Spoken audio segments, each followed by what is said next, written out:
hombres más ricos e influyentes, y lo sabía. Una noche en una cena, él y unos amigos discutían la elección de Bill Clinton y Gates dijo, yo tengo tanto poder como el presidente. Su esposa le dio un puntapié bajo la mesa, pero a decir verdad, tal vez era cierto. Para muchos, el poder de Gates era seductor. Ya se tratara de un joven y ambicioso ingeniero de software como Thomas Rilton, Hadi Partovi, o un ejecutivo con experiencia como Sam Yadala. Microsoft era el lugar donde había que estar, un lugar en que no importaba ser guapo o atlético, un lugar en que la inteligencia, medida en la capacidad para diseñar códigos, era lo único que contaba, o sea, el nirvana de los sabiondos. A comienzos de los 90, la sede de Microsoft era un lugar muy dinámico. Estaban las personas más inteligentes del campo computacional y todos eran de edades diferentes. En general, era una empresa sumamente joven. La edad promedio era de 26 o 27 años. Microsoft no era la compañía más grande de software, pero en una forma extraña era la más intensa. Era evidente, se sentía una suerte de vibración en cuanto cruzabas la puerta. Era una especie de petulancia que permeaba todos los trabajos en Microsoft. No eran solo los ingenieros. Llegué a Microsoft en 1987 y vi a un grupo de personas que querían ganar, que era muy agresivo respecto a la competencia. La conducta de Microsoft era definitivamente extrema, pero era menos por arrogancia que por miedo e inseguridad. Gates sabía que en cualquier momento podía surgir un pequeño principiante en un garaje y derribar a Microsoft, tal como ellos lo habían hecho con otros. Junto con su leal lugarteniente Steve Ballmer, estaba decidido a no dejar que ocurriera. Mientras Gates abandonó la universidad, Ballmer estudió economía. Mientras Gates era el superego cerebral de Microsoft, Ballmer era su ego reprimido, fornido y emotivo. Pero no era nada comparado con el mismo Gates, el más listo de todos en Microsoft. Un genio que no soportaba a los necios, si es que lograba hacerlo. Eso es ridículo. Yo no usaría esa cosa. No. Alguien está confundido. Alguien no está pensando. Eso jamás. Creemos que Ustedes sucederá. nunca comprendieron. No comprendieron ni lo más mínimo. Todas las veces que he visto a Gates, siempre ha habido un elemento constante. Cuando me miraba y decía que lo que yo había mencionado era lo más estúpido que había oído, y yo no trabajaba para él. Pero Thomas Rilton sí, y recuerda su primer encuentro con Gates como una de las experiencias más desconcertantes de su vida. No es alguien que haga cumplidos. A lo más es... bien, se ve bien. Probablemente hay que seguir con esto. Esa era toda la reacción que a veces obteníamos. Y no era porque no le interesara. Creo que en esa época aprendí que realmente había conseguido una gran victoria. Si no te había hecho picadillo, o si no te había llamado idiota 19 veces, esa era una buena reunión con Bill.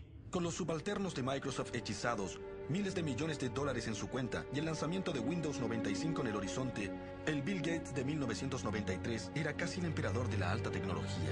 Pero menos de 2 años después, Gates se vio obligado a dar el mayor giro total de la historia empresarial, porque Clark Andreessen y su equipo estaban por irrumpir y poner un gigantesco escollo en su camino.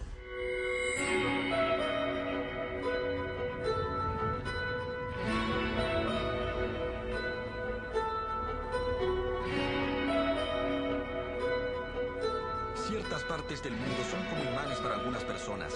Los Ángeles para los actores, Las Vegas para los jugadores, París para los artistas. El trecho de 50 kilómetros entre San Francisco y San José siempre ha sido un imán para los interesados en tecnología.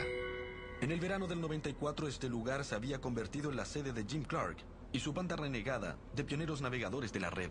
En los meses que siguieron, lanzaría la empresa de software de mayor crecimiento que el mundo haya visto, Netscape Communications. Bajo la mirada vigilante de Clark, la gente de Netscape se dedicó a la causa de extender el alcance de la red, todavía incipiente, con la esperanza de enriquecerse en el camino. Pero primero tenían que enfrentar un caso severo de choque cultural.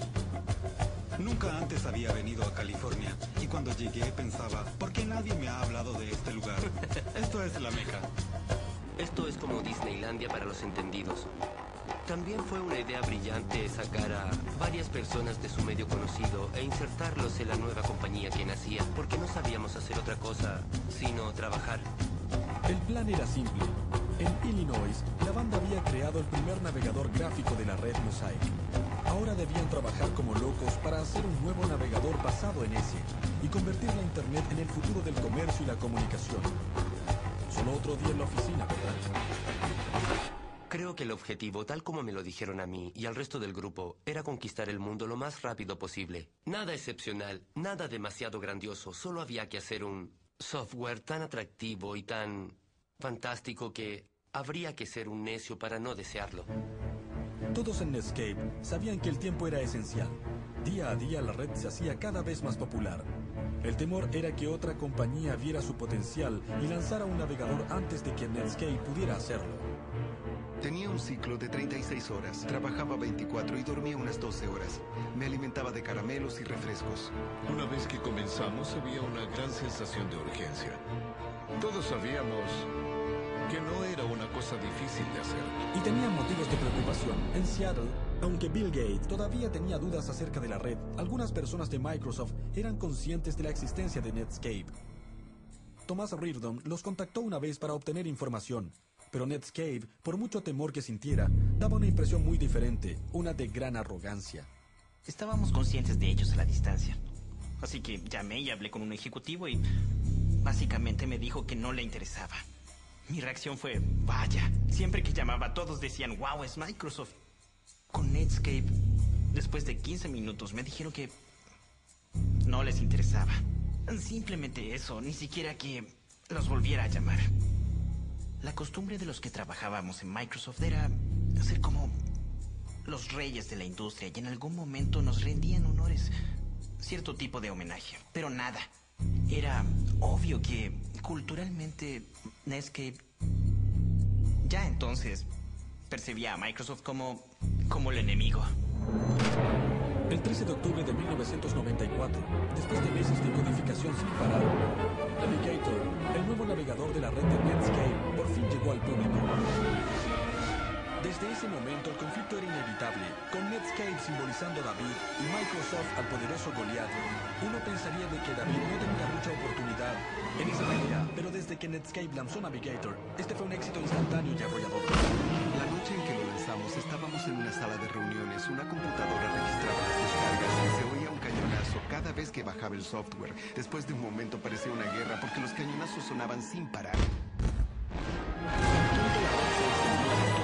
Como un incendio. La edad de la Internet había comenzado y no tenía nada que ver con Microsoft. Nunca habíamos visto algo así en la historia del software. En 30 días, el 90% de la gente que estaba en la red cambió de Mosaic a Netscape. Eso no sucede con el software. Nunca, jamás, jamás. Hubo un momento en que Netscape llegó al 1.000.000 de descargas y de pronto pensamos, ¿qué está pasando? ¿1 millón de descargas? Eso es bastante. Pero la preocupación que Microsoft sentía por Netscape iba más allá de su pequeño navegador, para comprender por qué se requiere cierto conocimiento técnico. En el negocio de la computación, las compañías más poderosas controlan lo que se llama una plataforma de software. Es el software sobre el que otros programas pueden funcionar. Con su casi monopolio del sistema operativo Windows, Microsoft controlaba la plataforma máxima. Todo el negocio computacional estaba basado en ello. Durante años fue imposible imaginar que alguien pudiera desafiar su supremacía. Pero ahora los rivales de Bill Gates en Silicon Valley imaginaron un futuro diferente. Un futuro en que el navegador sería una plataforma alternativa, en que todas las necesidades pudieran resolverse en línea. Así se nivelaría el terreno en la industria. Y entonces Windows, el software más rentable de la historia del mundo, sería irrelevante. De pronto nos dimos cuenta de que teníamos un defecto en la armadura. Había una forma en que se podía desplazar la franquicia Windows. Había situaciones que podía llegar a ser populares y en los que podríamos perder nuestra posición de liderazgo. Microsoft no podía ignorar el repentino éxito de Netscape. De pronto Bill Gates comprendió todo. No solo la importancia de la red, sino la dimensión de su propio asombro estratégico y la necesidad de hacer algo al respecto. Tarde una noche, Gates se sentó ante su computadora y escribió un memorando a sus tropas titulado El maremoto de la Internet. Declaró que la red era el desarrollo individual más importante de la computación desde el invento del computador personal. Decía que Netscape era un nuevo competidor apoyado en la Internet, un competidor que Microsoft debía igualar y vencer.